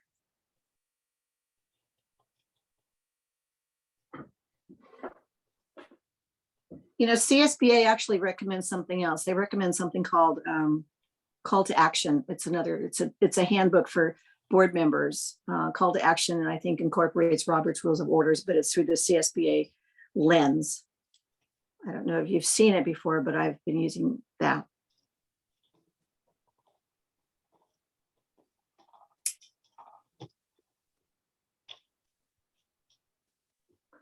All right, so Anna made a suggestion, or ever made a suggestion, and it was that give you time to take a look at this, and we're gonna have to figure out how you can do it separately so that we can finally come together on this, and we bring back to another meeting for approval, changes, approval. Is that where we are? You need to read the language because, we may not all agree on some of these things. I just, well, first off, you mentioned the page 20. I don't know if I'm looking at a different version, but I don't see what you mentioned, I see a copy of the Brown Act, but not of the Robert's Rules of Order. You know what, But- you're probably on a different version because I'm looking at the original version.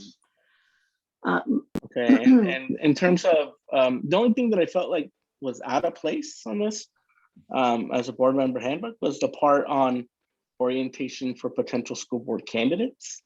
I feel like that's like it just didn't seem like specific to a handbook for the board members. I mean, it's part of our policy and what we do.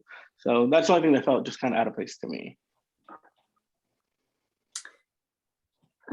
Some history on that is previous superintendent, as we were really looking at equity and, you know, how we can encourage more people to think about running for the board. A former board president, and I was also involved, I think as the vice president and the superintendent, we ran some of those, one or two, I think, just to encourage people. What is it all about? What might I be getting myself into? And I understand the history and I understand why it happens, and I don't think it's important, but I think it's part of the handbook. I just feel that that's something else we do as a district. I just don't think that little section needs to be part of the handbook. That's just my opinion. Where is that, Omar? What page is that on? Page 19. Okay, there you go. 20 when you search it in the PDF, like at the top.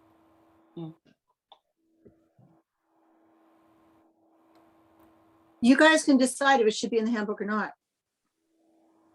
I didn't like really think about. I saw it, but really didn't think about whether or not it belonged there. But after hearing you, Omar, I think I agree. I think it really should be somewhere a little bit more accessible, actually, than this handbook. So I feel like it should be like a tab on the website under Meet the Board, or somewhere where if you Google like Santa Rosa City Schools Board, candidates or something, that like it's going to be more accessible. I actually don't think that this information is accessible to people in the handbook. I don't know if I would have gone to the handbook and then like found this. I don't think I would have thought as a candidate to look at the handbook and then see if there's information that pertains to running for school board.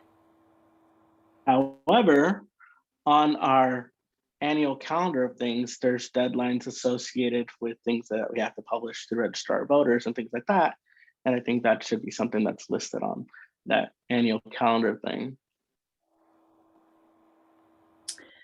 When I read this and saw it in some other school districts, I thought it would be important to add to us, not that it is the only place to say this, but that it is an information piece to board members that this is, oh yeah, this is what we need to make sure that we are doing to orient new school board members, not that this is the only place that we would find this. I think it was, for me, just let's make sure we are aware of this, and that as board members that we are constantly thinking of new board members.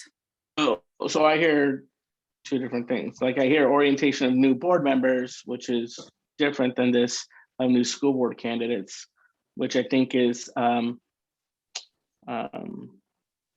voting. the orientation for school board candidates is usually something done by SCO, I believe, right? No, I mean, superintendents do that. I mean, I remember going and meeting with Kitamora before I ran, and she just gave me a handbook and some guidelines, and she let me know that SRCS was going to pay for certain things. So that was really helpful, right? But you're right. I mean, the title of this is Orientation for a School Board. Well, I mean, I initially I was with you on this one, that this is not the right place, but I think as long as we know this is just a placeholder and it's somewhere else on a website, I don't think there's anything, bad about just having this on this handbook. You know what? This really wasn't in writing anywhere. It just happened because Diane decided it would happen. It wasn't anywhere. So it was a way to formalize it. I'm with Ever. I don't mind it being in the handbook as long as it's somewhere else. For me, it's an issue of accessibility. Right. Same here. And it really also could be a whole section on the website too. I think that's a good idea.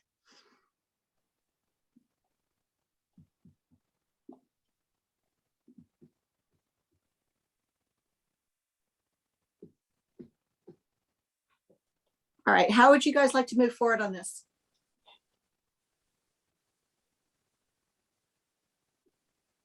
Do you want to take 2 weeks to read it, or next week, or in November?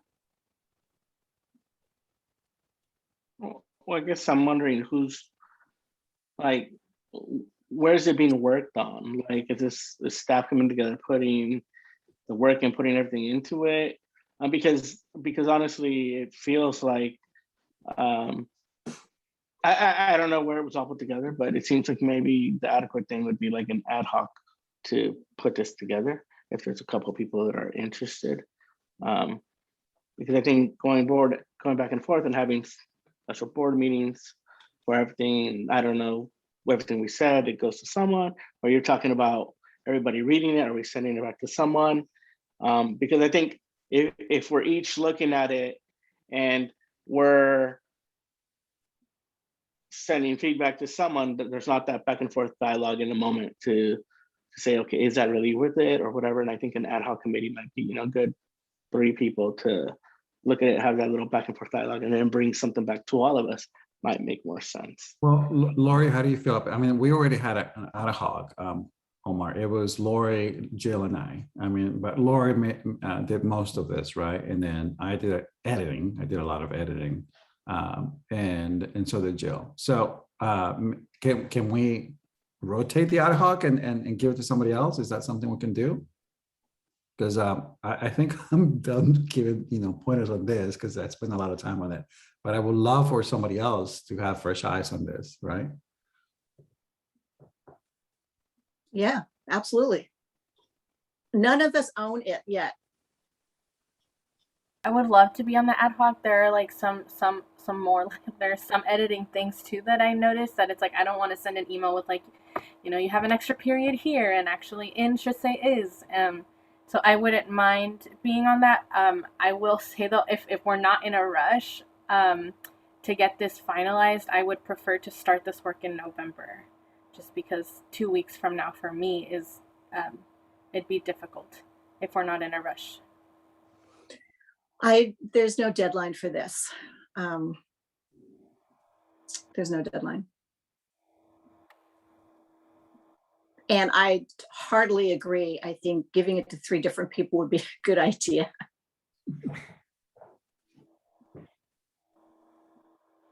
So Stephanie? Got it. Well, Alegria, she's not here, so she said. Omar came up with the idea. I know. Did you say it or not? I already said. Okay, you cannot say have ad hoc and not want to be on it. Oops. It was just a process.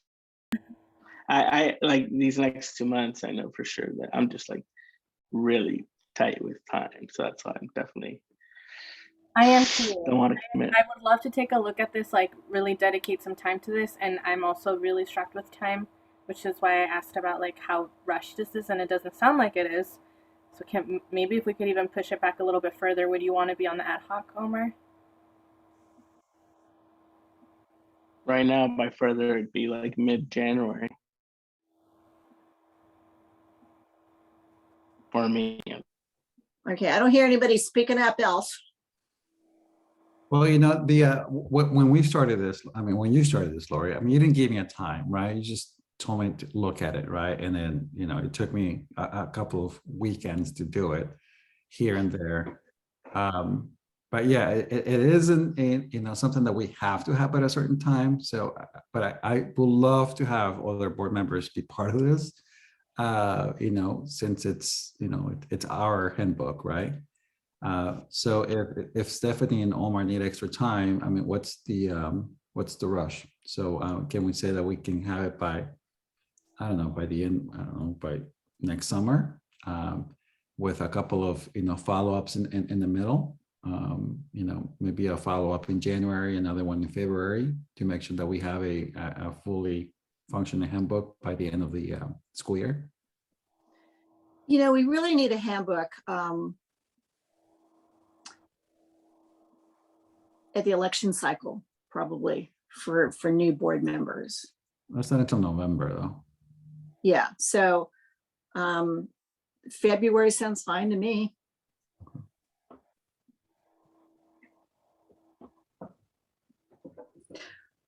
All right, it's not an action item, but I think I'm hearing that Stephanie will be on the ad hoc committee, Omar will be on the ad hoc committee, and that's an ad hoc committee of 2.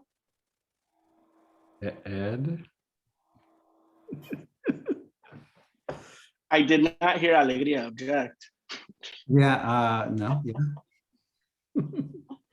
She'd love to work on another document. And I will certainly assist. I think Okay, I was just so- asking assistance and maybe scheduling a meeting for us, helping us Mhm. find a date. And like I said, for me, like middle of January forward, given my current calendar, which gives me anxiety. I will do that. And what I will do, just so that I can capture some of the commentary in the document, I'll start making those adjustments and building out some of the things that you as a group have talked about, so that that'll be done for the draft before we meet. And so I will just tell you guys that I felt there was a need. I think you agree. And this was our first attempt draft. And that nothing is sacred, except that it's clear to board members and it's clear to new board members as a support for us to be good board members and a good governance team, so that things are easy for us to find, to get, and that things are in one place where it's really, so we can read it, so we can be good board members. That's my goal. What it looks like, what kind of chart, what kind of whatever.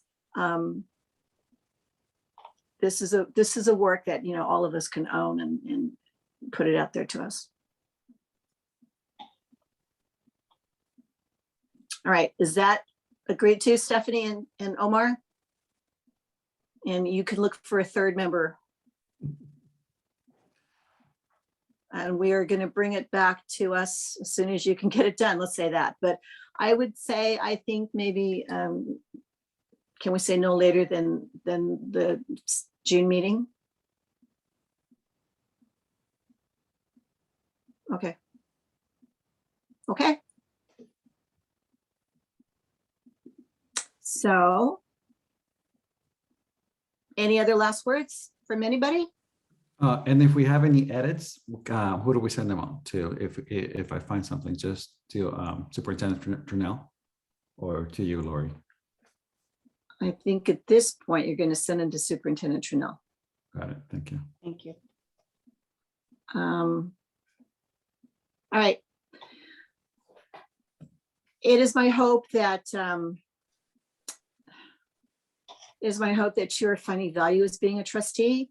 It's my hope that you're continuing to learn, that we all continue to learn. I thank you for being trustees for the Santa Rosa City School Board of Education, all of us. Actually, I'm looking forward to spending time at the annual education conference for our own ongoing professional development. Our superintendent will be attending with us. And thank you, everybody. Superintendent Trunell, would you like to say anything to close? Thank you, Board President Fong. I'm just really honored to be among you in this conversation and seeing us as a governance team, how we can strengthen our practices, our communication, and how we lead this district, and doing that through the lens of the MVPs, keeping our work student-centered and community-focused. So I look forward to this work with you. All right. Everyone, good night. Meeting's adjourned at 7:43 p.m. Thank you. Good night. All right. Right.